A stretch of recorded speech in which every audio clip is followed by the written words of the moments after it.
नमस्कार दोस्तों, क्या आप जानते हैं कि जब 26 जनवरी 1950 को हमारा संविधान लागू हुआ, तब उसमें नागरिकों के अधिकारों फंडामेंटल राइट्स की बात तो थी, लेकिन हमारे कर्तव्यों फंडामेंटल ड्यूटीज का कोई जिक्र ही नहीं था।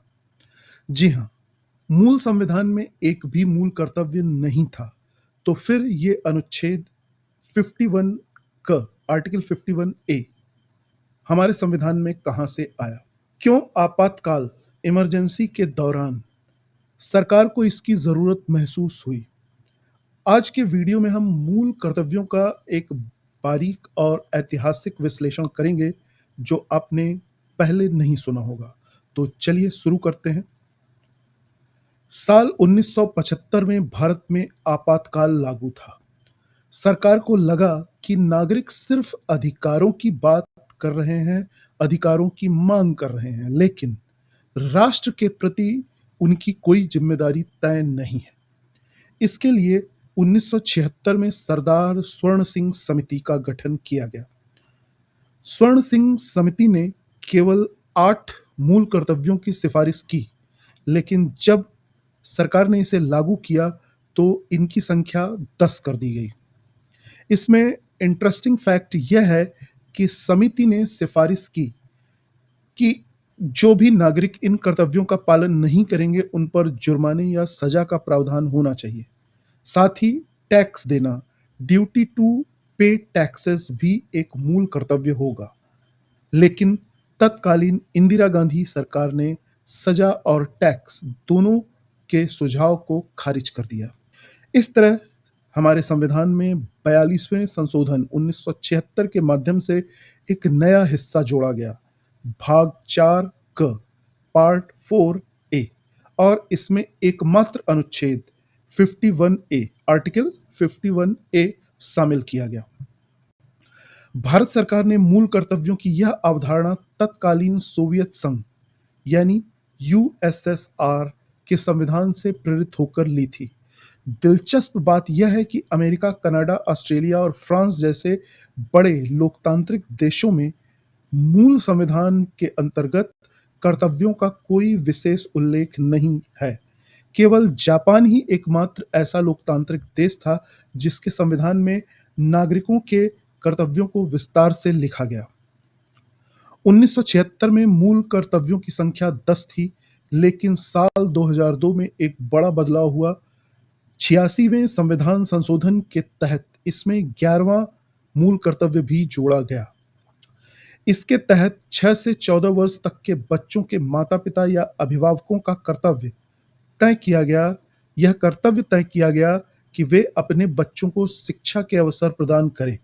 इसी संशोधन से शिक्षा का अधिकार अनुच्छेद 21 ए एक मौलिक अधिकार भी बना। अब हम देखेंगे एक एक कर्तव्यों को, एक 11 मूल कर्तव्यों का, और उनका विश्लेषण भी करेंगे। तो ए पहला है संविधान, राष्ट्रध्वज और राष्ट्रगान का सम्मान। हर नागरिक भारत के संविधान के आदर्शों, संस्थाओं, राष्ट्रध्वज और राष्ट्रगान का आदर करे।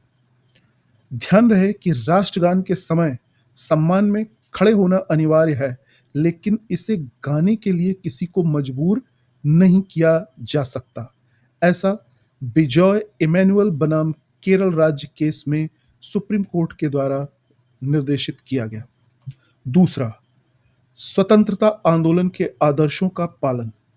हमारे राष्ट्रीय आंदोलन को प्रेरित करने वाले उच्च आदर्शों को दिल में संजोए रखें, यानी भगत सिंह, महात्मा गांधी, सुभाष चंद्र बोस के विचारों, अहिंसा, भाईचारा और देश प्रेम को जीवन में उतारें। तीसरा, भारत की संप्रभुता, एकता और अखंडता की रक्षा। देश को तोड़ने वाली ताकतों के खिलाफ खड़े होना और भारत की अखंडता को बनाए रखना हर नागरिक की सर्वोच्च जिम्मेदारी है। यह कर्तव्य देश के सुरक्षा ढांचे की एक रीढ़ है। चौथा, देश की रक्षा और राष्ट्र की सेवा। आह्वान किए जाने पर देश की रक्षा करें और राष्ट्रीय सेवा के लिए तत्पर रहे। इसका मतलब है कि अगर कभी देश पर कोई बड़ा संकट आए और सेना को नागरिकों की जरूरत पड़े तो हमें पीछे नहीं हटना चाहिए। पांचवां, समरसता और समान भ्रातृत्व ब्रदरहुड की भावना। धर्म, भाषा, प्रदेश या वर्ग पर आधारित सभी भेदभावों से परे हटकर आपसी भाईचारा बढ़ाना, साथ ही ऐसी प्रथाओं का त्याग करना जो महिलाओं के सम्मान के खिलाफ हो, जैसे दहेज, सती प्रथा या अभद्र भाषा का प्रयोग करना। छठवां, गौरवशाली परंपरा और संस्कृति का महत्व। हमारी सामासिक संस्कृति कंपोजिट कल्चर की समृद्ध विरासत को समझें, उसका परिरक्षण यानी प्रिजर्वेशन करें और भारत की विविधता में एकता को बचाना इस मूल कर्तव्य का मुख्य उद्देश्य है। सातवां, पर्यावरण, वन, झील, नदी और वन्य जीवों की रक्षा। प्राकृतिक पर्यावरण की रक्षा करना और प्राणी मात्र के प्रति, जीवों के प्रति दया भाव रखना, इसी मूल कर्तव्य को आधार बनाकर सुप्रीम कोर्ट ने समय समय पर पर्यावरण प्रदूषण फैलाने वाली फैक्ट्रियों पर कड़े एक्शन लिए हैं। आठवां, वैज्ञानिक दृष्टिकोण, मानववाद और ज्ञानार्जन का विकास। नागरिकों में साइंटिफिक टेम्परामेंट का विकास करना, यानी अंधविश्वास, रूढ़िवादिता और पाखंड को छोड़कर हर बात को तर्क की कसौटी पर कसना। नौवां, सार्वजनिक संपत्ति की सुरक्षा और हिंसा से दूर रहना।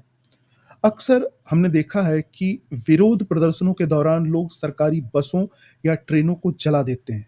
यह कर्तव्य याद दिलाता है कि सरकारी संपत्ति आपकी गाढ़ी कमाई के टैक्स से बनी है, उसे नुकसान न पहुंचाएं।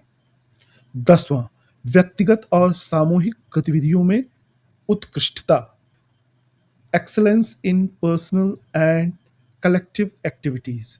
जीवन के सभी क्षेत्रों में आगे बढ़ने का निरंतर प्रयास करना ताकि हमारा देश लगातार विकास और उपलब्धि की नई ऊंचाइयों को छू सके।